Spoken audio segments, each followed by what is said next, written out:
Hey everyone, it's Chris O'Connor with Fabric Gems Boutique, the video podcasting.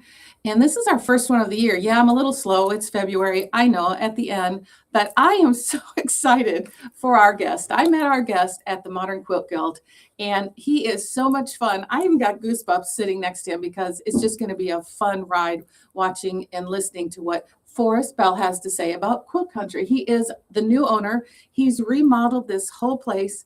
There is, you told me 65,000 square feet? 6,500. Oh, 65. 6,500. Okay. Well, I feel like it's 65,000 square feet because I don't know that I've ever been in a quilt store this large. So if you're in the Lewisville, Texas area or surrounding areas and you haven't heard about this place, you need to be here. So welcome, Forrest. Thank I'm you. so excited to have you. Thank you so much. I'm happy to be here. Yay. Yes. So tell us about what's happening right now. What's going on in this beautiful new space? Well, at Quilt Country, which I took over August 1st, so super excited about this new journey in my life. We've really been living in the yes and world. So we've been known as a great shop with a lot of opportunity, one of those shops where you can come in and typically find what you're looking for in some way, shape, or form. And so that is the yes part. And the and part is we are bringing in newer designers and lines of fabric along a more modern vibe, because that's what I vibe with. That's where my aesthetic is. So growing both the traditional, when we say traditional, kind of that bridge market, but also having a really large batik section. That's one of the things we are known for. So we've got a great batik selection, but then also adding in some designers that may have appeared here and there in the shop, but really bringing them in full force, like Ruby Star, Anna Maria. We've got some other ones coming in that I love, Marcia Durst, bringing those fabrics in and really helping people see how to use modern fabrics, but also some fabrics with some really big prints.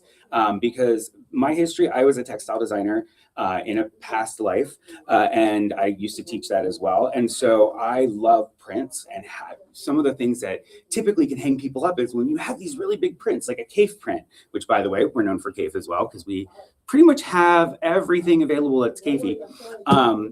How do you use those giant prints? Like how do those work? So that's one thing that we're really focusing on too, is really showing that aspect as well.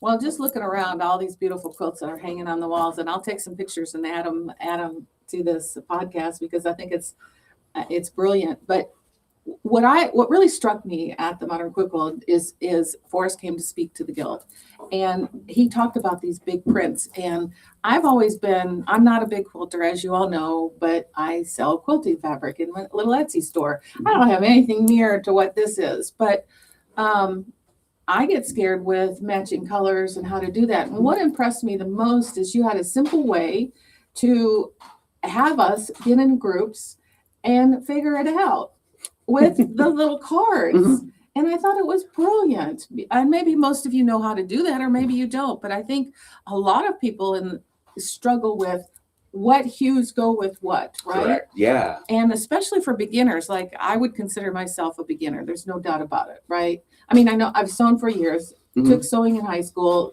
was required, blah, blah, blah.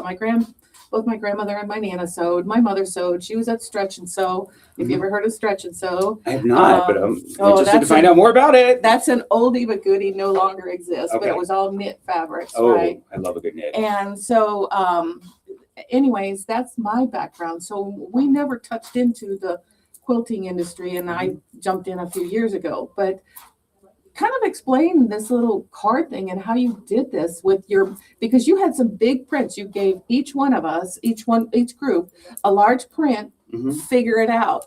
And it was awesome because we had to work as a team and we had to figure out what the proper colors were. Can you kind of touch on that a little bit? Sure, absolutely. So in my past life, I did mention I was a textile designer. And so one of many of my worlds, but color is something that's really important to me.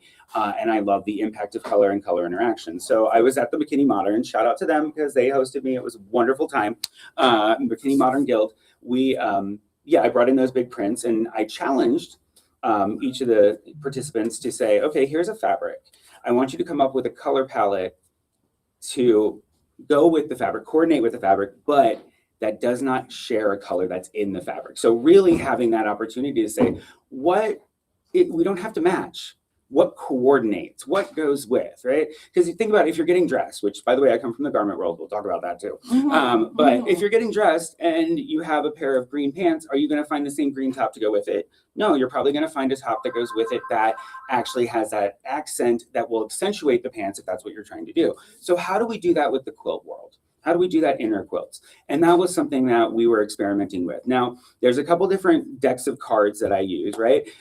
So there's Palette Scout, and then the other one is, if anyone went to design school, this might bring back some memories or some horror stories, but Color Aid paper was also what we played with. So looking at those and determining the color palettes from the fabric, but also then how can color create mood? So that was the other part to this, was what can you do to take color or fabric and say, I want a calm feeling from a fabric. And some of the fabrics I gave out were very active. They were big prints with bright neons and so on. And so when you see that and go, oh, how do I make this calm? What do I do to bring it down? So it was really how to challenge the mind to say, here's a bright, but if I want to tone it down, what do I do? Yeah. And that's really something that I want to bring into my quilt shop, is how to use those traditional elements of design fundamentals in quilts to really accentuate the story that you're trying to tell. I mean, it was fascinating. I learned a lot just from that simple, whatever, 30 minutes that we did it in, time frame that we did it in. And by the way, like if you're a quilt code and you're watching this, you need to have him at your program, because it's fun, it's interactive, and I don't know that anybody disliked it. I think we all had a great time. Even the ones that were challenged. That's right. That's right. Well, you know, if you like puzzles, okay, do you like puzzles? If you like puzzles, then that's what that basically was. Absolutely. Right? Absolutely. And I don't like to give up when I'm playing a puzzle. I like to win at the game. That's right. I always win. No. That's right. Well, you know, I mean, I don't want the puzzle to win. I want to win. Right? Exactly. And so broadening that scope of making it calm, making it cohesive, you've done that here.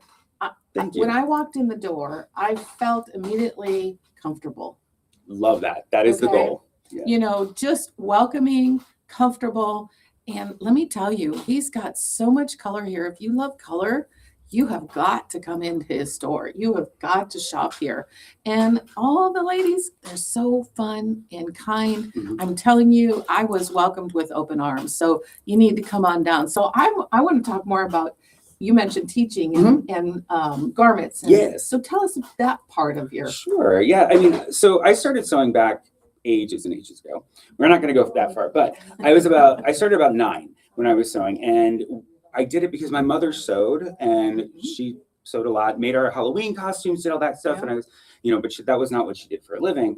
And I kind of was like, I was gravitating toward it, but learning from my mother, I guess we're too much alike, and we just kind of butt heads a little bit.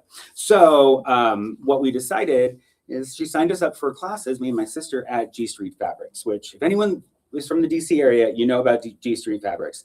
And so we took our first classes there, and that just kind of sparked an interest, and continued taking art classes and doing that stuff growing up. And then I ended up going to art school when I graduated high school, and I kind of fell into painting and so on. But then as I was getting more and more to my senior year, and we have a senior exhibition, I really was trying to analyze what I loved about art, and what it was creating a feeling. And so what I ended up leaning towards was how you can express the inner you that is not always accepted outside.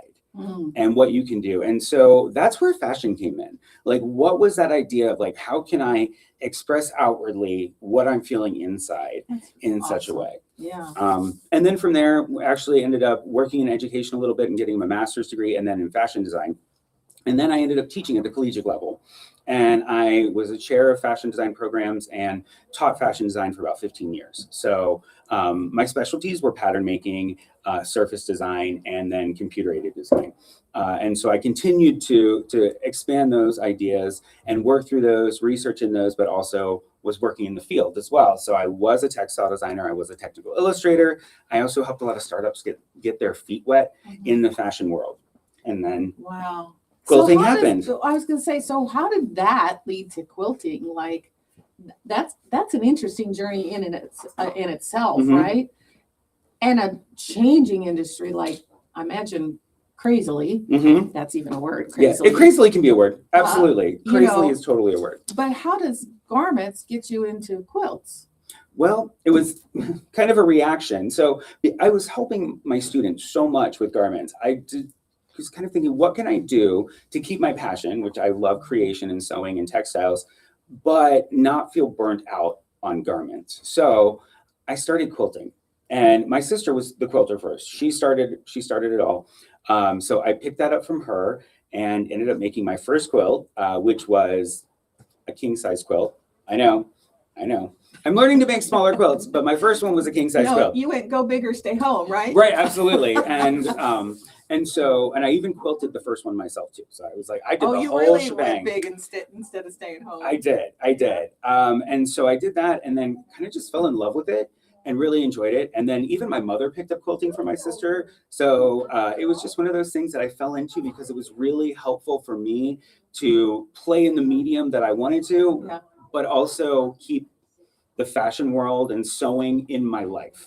And so it was just a really good balance, and I really enjoyed it. And then fell into quilting, and I started teaching at quilt shops as well as, at the collegiate level, and just kept that going. And I always joked, I said, I want to buy a quilt shop. I'm going to run a quilt shop.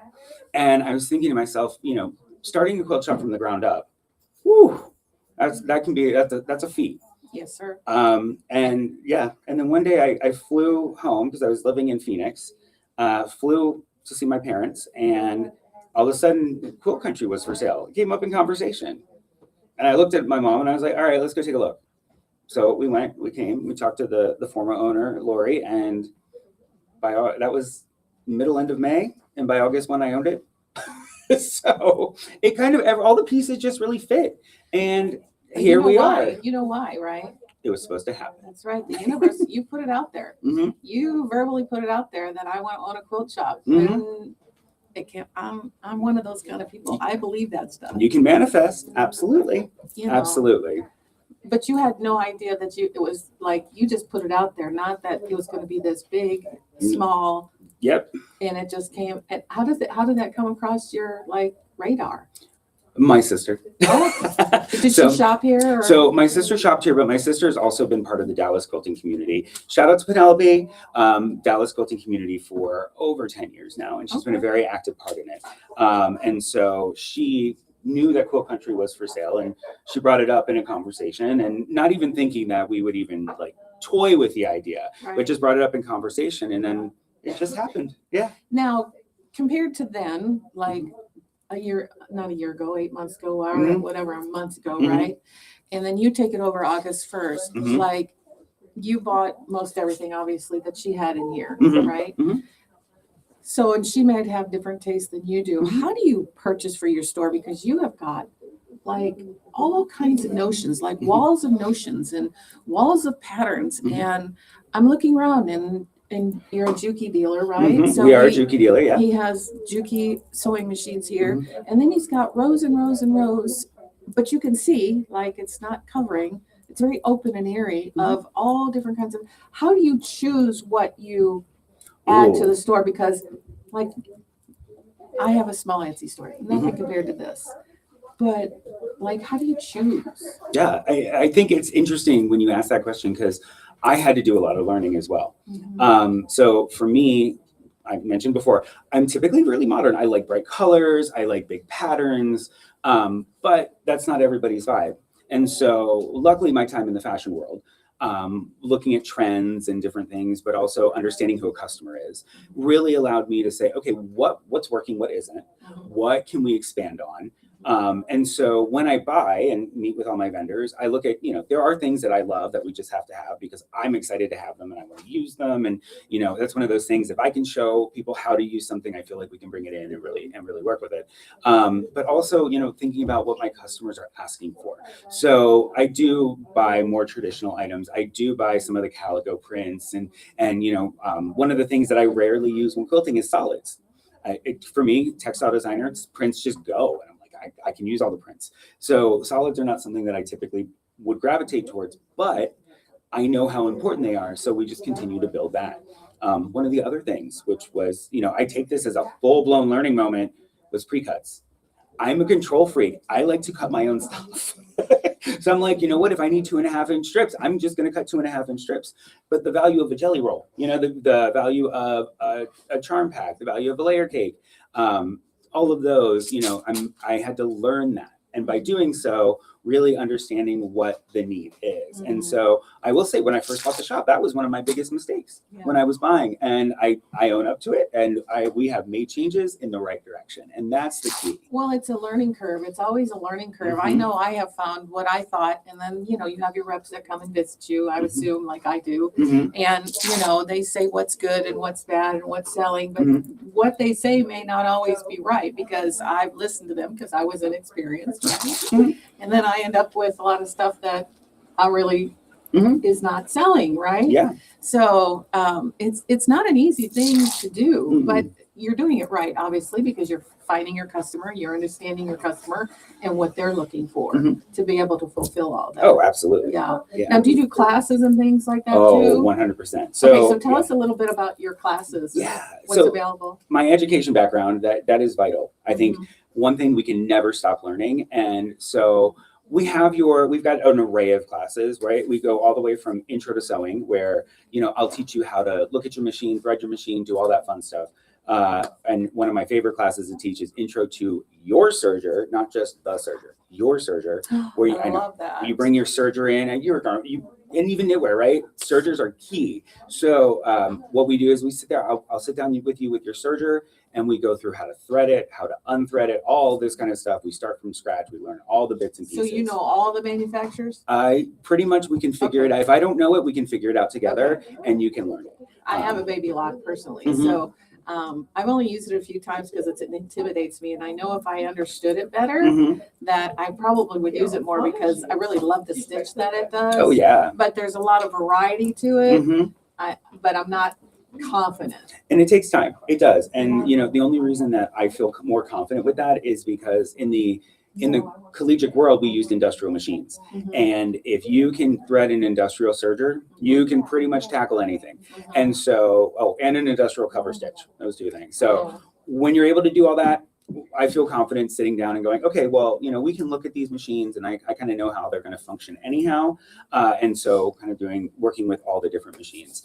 We do sell Juki. We also do repairs on Juki, which is super cool. But we do repairs on other machines as well. But you know, beyond just those two classes, right? We have Intro to Quilting, Quilting 101. That's taught by Patsy Scott. Amazing course. And then that's actually been developed into a 4-level class. So we have Intro to Quilting 101. Then you have Quilting 101.5, where you're learning the next level of techniques. 102 and 103. So there are 4 steps to go through the whole quilting process, right? And then we also do paper piecing. We have Michael comes in and does his paper piecing classes. And then he's also now super excited about that, teaching his own patterns, because he's got his new fabric line coming out. That's amazing. Does he really? When does it come out? It comes out in March. So exciting. Oh, I'm excited for it. It. Isn't that great?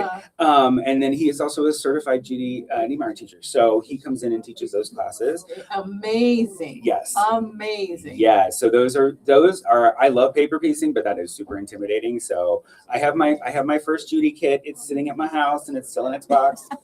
Sorry, y'all. It's a UFO. I know. I was like, well, is it even a UFO because it's still in a box? Well, yes, because it's there, right? Right, that is true. You know, I mean, it's in my house. It's there, and right. Oh yeah, so, yeah. that is very true. Yeah. So got that to tackle, but you know, the other things we offer, we do offer garment classes. We're super excited if you're part of this area in this the Dallas-Fort Worth Metroplex. A lot of seniors do senior overalls. I don't know if you've heard about this trend. No, I want to know more. So what they do, in the 70s, that's all I wore were overalls, right? I mean, that was the fashion back then. I mean, I still love That's overalls. how old I am. Sorry. No, I still love overalls. What are you talking Well, about? I do too, but I haven't worn them since because they aren't out there, right? There's a few. Coming back, There's a few, but yeah, what they do is this is actually really different. It's for more spirit. So it's like part of the spirit program that they have at the high schools, and they will actually go through and decorate the overalls according to the different programs that they're in or different clubs they belong in. And so what we actually have done this year is we're launching 2 sessions where the seniors can come in and work with our instructors on creating these overalls. And you can do it as like a student and their mother, or a student and their father, or it could be anything, right? Just come in and work with your friends, but it's a great way to learn those skills. We're also introducing a kids summer camp this year. It's a week-long half-day summer camp to teach the next generation how to sew and so on. So there's those, and then I'm also bringing my collegiate world in. So I'm offering classes that basically we take the elements and principles of design and we actually go through and how they work in quilting, and we experiment and look at different studies and basically create a fabric sketchbook of ideas that you can then use as you're quilting, whether it's to use an existing pattern and make it more your own, or create a pattern from scratch. Oh my God, I need to like come over to this side of the world a lot. Because, we have fun. Well, look, if you need a class and you don't know where to go, obviously, and if there's something here, I'm sure you'll help them with them. I mean, you've got plenty of experts that work here that have been doing quilting forever. Mm-hmm. So join the class, learn. Yeah, absolutely. Jump right in. Don't be intimidated, because I know that I've learned a lot from the classes that I've taken. And like, there's always some great little tips. So oh yeah, sneak a couple tips in here for us. Oh, absolutely. Well, the one thing I was going to tell you, here's number one tip. You're better than you think you are, because you said you're still a beginner. And I don't believe that at all. Because everybody I've ever met in this quilting world, unless you've never touched a sewing machine before, your first reaction is, I'm a beginner. And the answer is, you're probably not a beginner, because you know what you're doing. I right? said that to you, didn't I? Yeah, you did. You said that first thing. You said, I'm a beginner. I'm like, no, you're not. You said you've been sewing. Like, if you've been sewing, yes, are there skills with quilting that are out there that we don't know as garment sewers? It's the first thing I learned as a quilter when I was going from garments to quilting is ease does not exist. When we're putting in a sleeve, when we're doing a side seam, like sometimes we got a little ease that we can just sneak right in to make everything work, right? Mm-hmm. Or it's functional. With quilting, it is, these are the measurements, this is where you go. And learning that was probably my first big challenge. And so, with that, that's one of the biggest things, know your skill level. You're probably above where you are. And the exactness with quilting was something I had to learn. Oh my goodness. It was definitely a challenge. So if there was a tool that you felt that a quilter needed, one tool, what would you say that would be? A good sewing machine. That is the number one thing, a good sewing machine. And I say that because what that does is relieve frustration. Mm-hmm. A lot of times, I hear people come in and they go, oh, I hate my sewing machine. I don't like this. And I'm like, what happened? What was going on? Or, oh, I was working on a project and I just got so frustrated, I put it down. Now, admittedly, hold on, some projects need a timeout, right? I had a quilt that I put in a timeout for 6 years, and then it came out and we finished it. But, so, just really taking a good sewing machine, knowing where you are, that relieves frustration. Good thread is always helpful too, because dealing with thread breakage and so on, that is another huge thing that with the tips, the things, the tools, and so on are things that remove the roadblocks from me being successful. Those are the tools, right? Those are the things that I look for.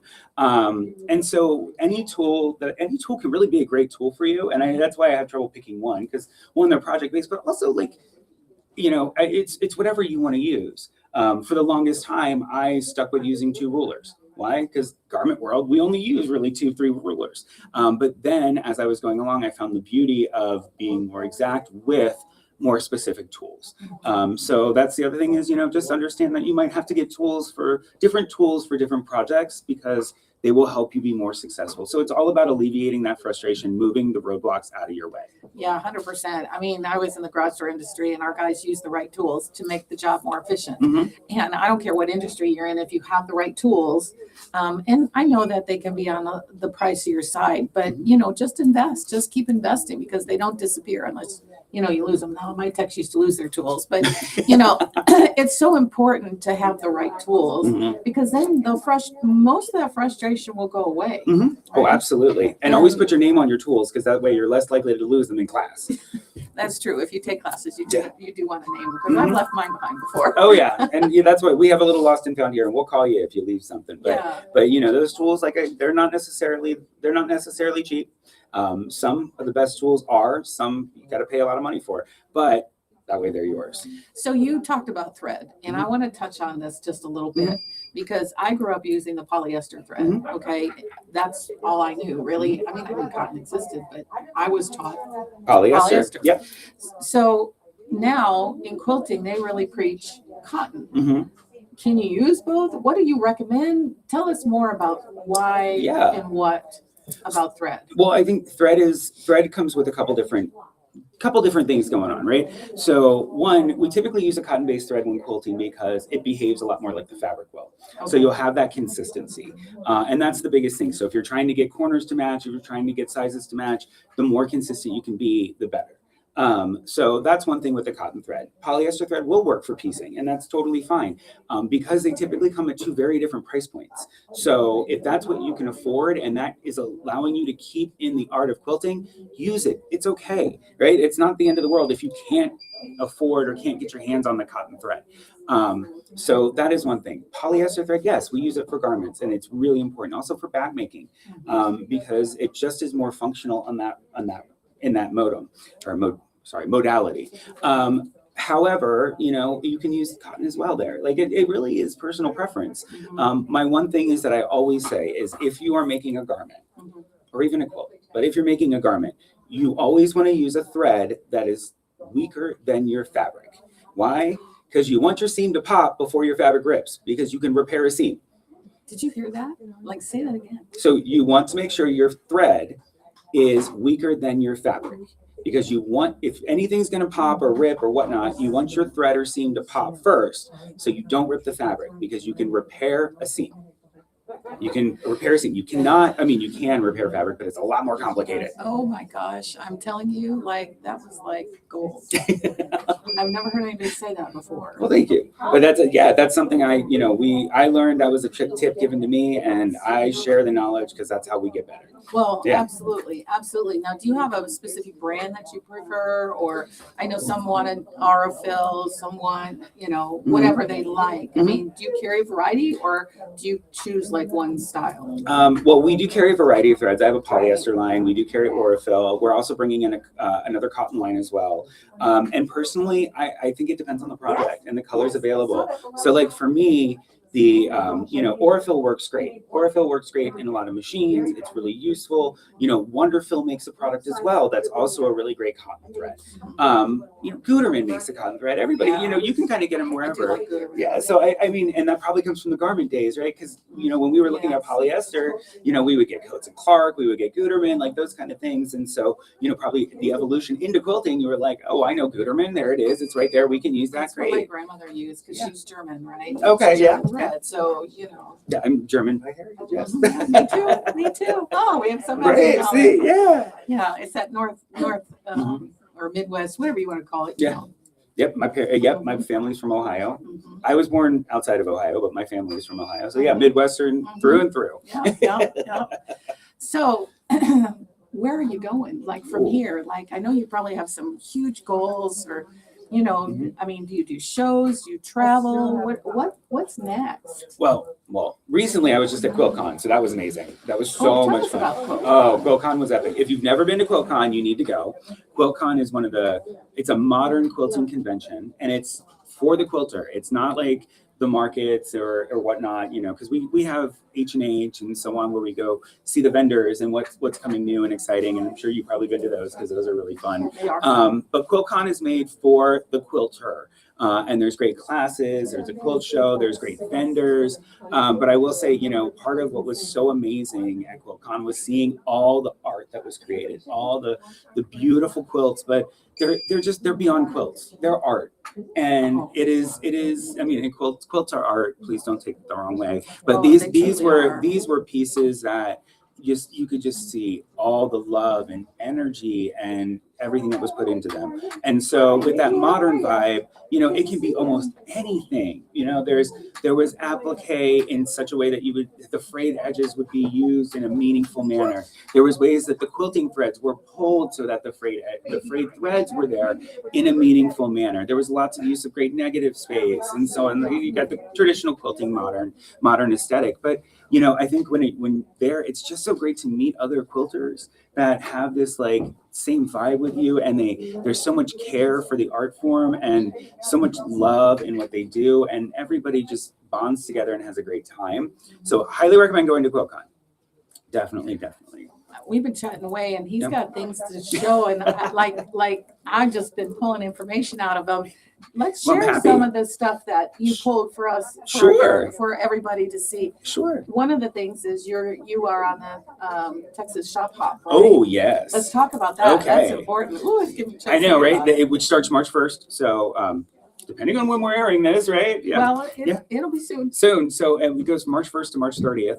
And we're super excited. We have, the traditional shop out fabric. We have our traditional block, but we're doing something kind of exciting this year, which is, I guess, my take on the shop hop is we are creating a kit using a sassafras lane pattern. Upside down, there we go. Oh my God, I love that. So this kit is, basically there are 12 boots part of this quilt pattern.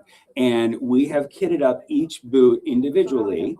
So you can actually get the kit for the boot that you want. I want one. So you can get many. You can get enough to make a baby quilt. You can get just for a little wall hanging, or honestly, this could be turned into a placemat if you really wanted to. There's many different things you can do with this. But what we did was we kind of quilt countryed it a little bit. So we used some fun fabric, some ruby star, some bright colors, and then we used some of the shop hop fabric as well as like the accent on the boot. So it's there, but just a little like fun. Here's what I really like about your boot that I don't usually see is it really looks like a boot. Some of them are kind of choppy and boxy, and I've never really liked that, but I really like how you created that. Yeah, well, no, Sassafras Lane did a great job with that pattern, and it is an applique, so that's what makes it really have that shape well. And then you can also see the heel is there too, and we've got the boot straps and all that lovely stuff going on there. Yeah, so that is a beautiful one. I'll take a picture of this because I know that you probably can't see this detail in the heel, but yes.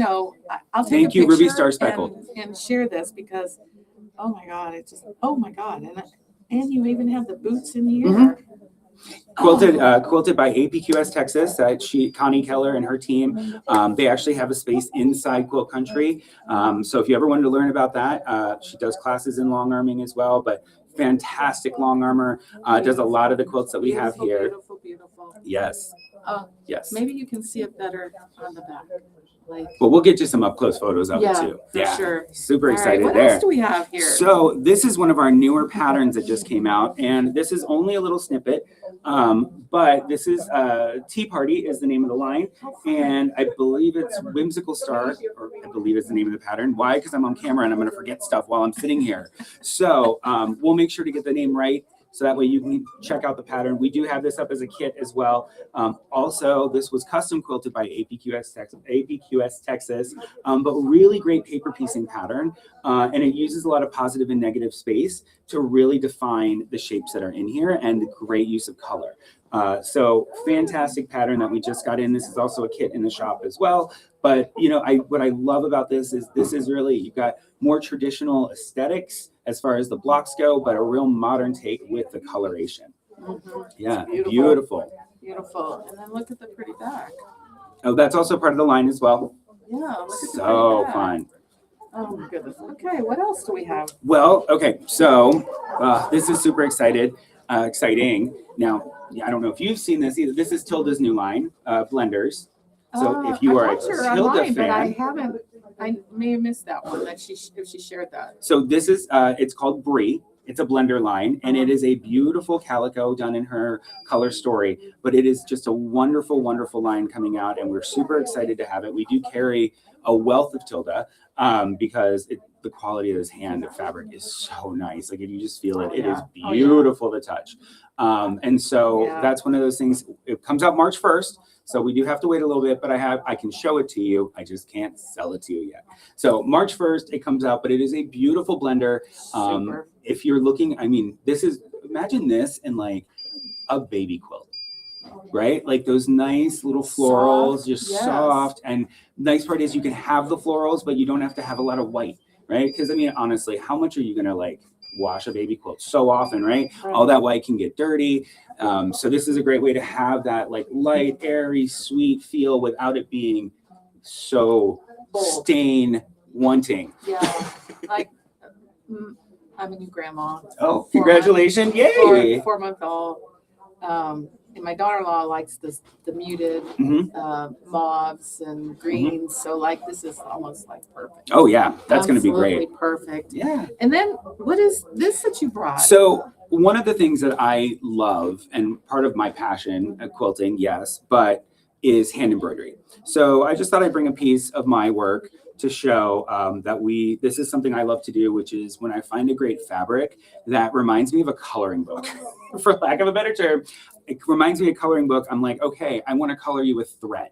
And so that's really what I did here. Whoop, as I throw it around. So this was a great print from, it's called Pen and Petal.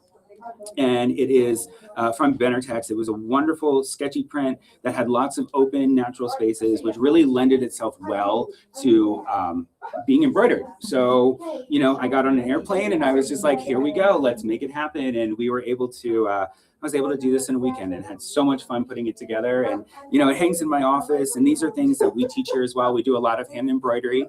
And so that being said, while I'm expanding into our thread collection, but we do have a lot of these threads. Like we do carry Orifel 8-weight, we do carry Presentia floss as well, but we do have these threads because, you know, sometimes we just need to color as adults. Right. Occasionally it's meditative. So guess what? Yeah. Coloring.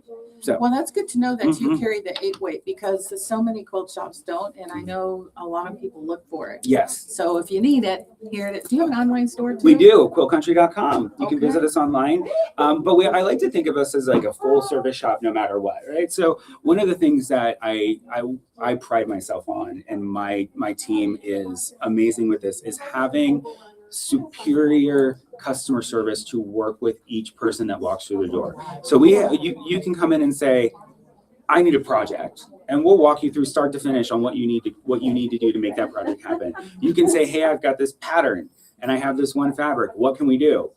We'll walk you through the store. We'll help you find the right fabric that you're looking for to create the mood and so on. So we really do, you know, I've got a great team that we really just work with everybody to try to pull that stuff together for you and really help you out.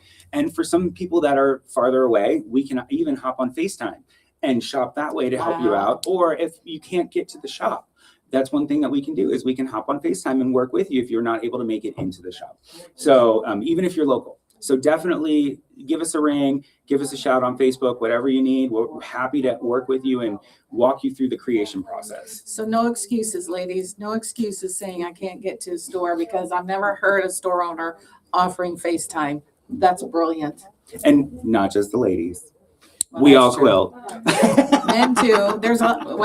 It's amazing because, you have Donna Robertson's stuff, and I know John Nozzle, and he's a big quilter, obviously, you know, and I did one of my very first podcasts was with him. Oh, awesome. And he really opened my mind to how many more men are really in the industry. And then when I went to Houston, to the, what do they call it?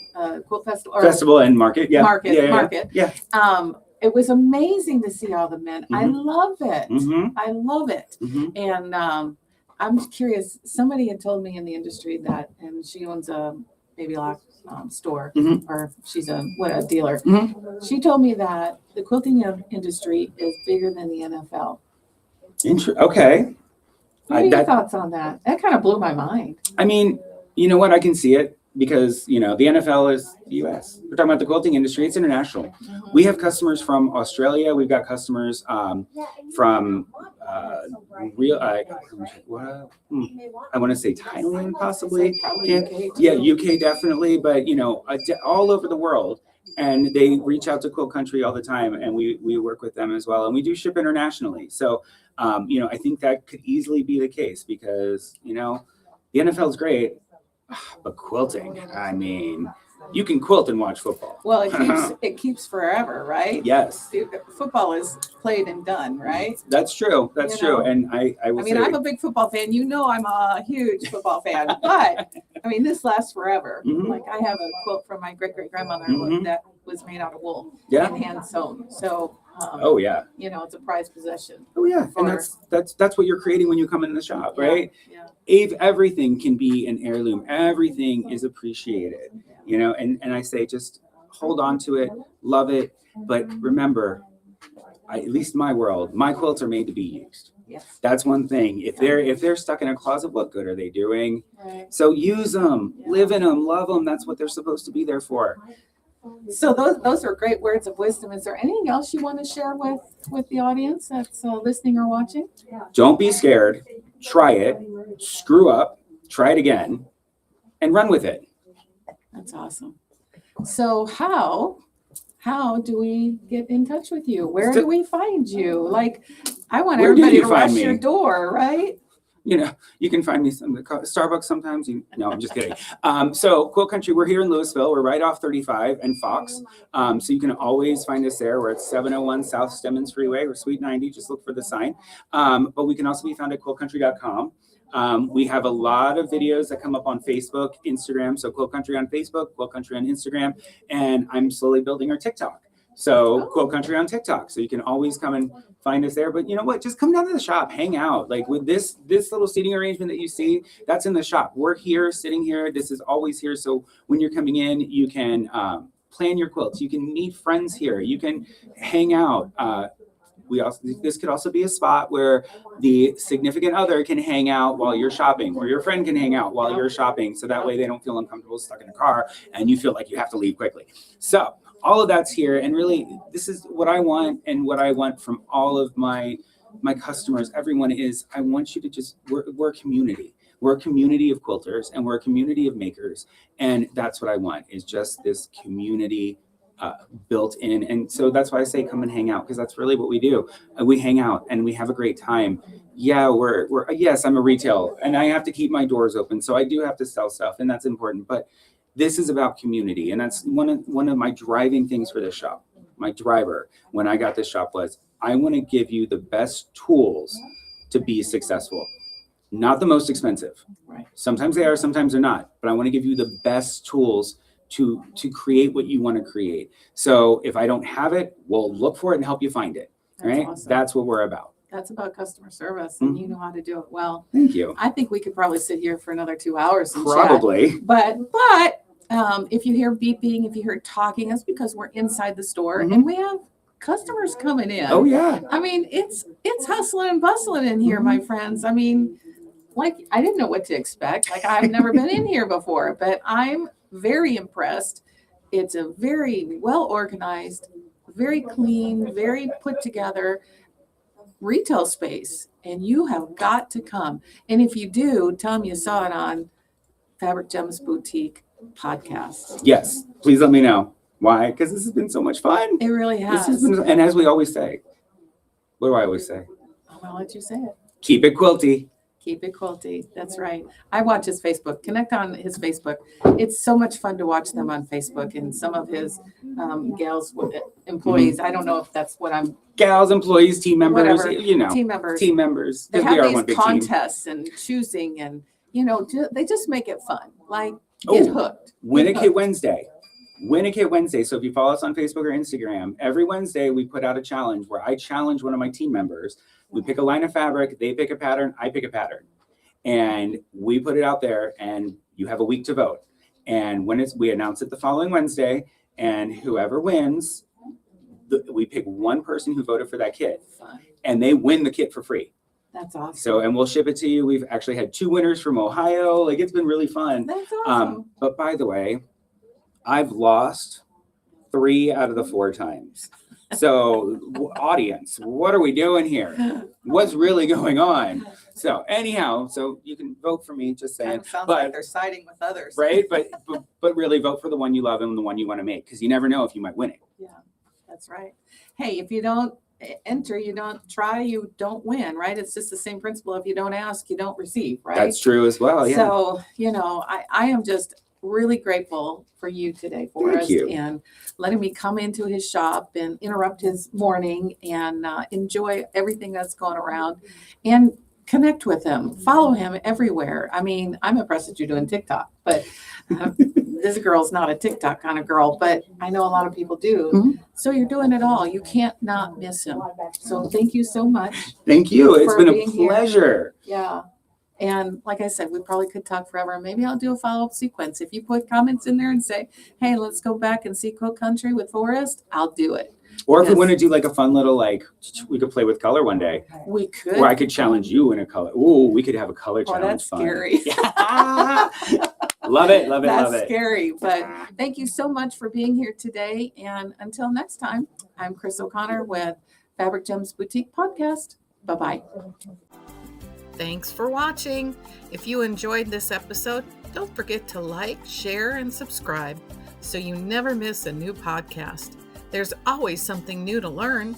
See you next time.